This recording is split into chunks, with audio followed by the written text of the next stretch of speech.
everyone, welcome back to a new video of Quick Guide. Today in this video, I'm going to show you how you can log into your Zoom application. Watch the video till the end and don't forget to subscribe to our channel by hitting the subscribe button.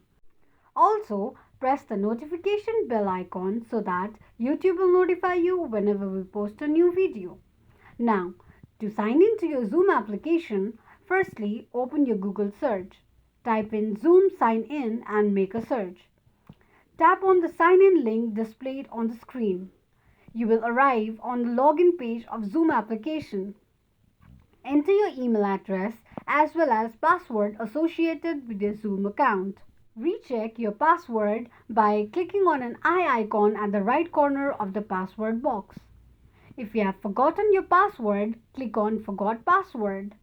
Now, after entering your email and password, click on Sign In. This is how you can sign in to your Zoom account quickly and easily just in few steps. If you have any thoughts or queries, let us know in the comment section. Thank you so much for watching.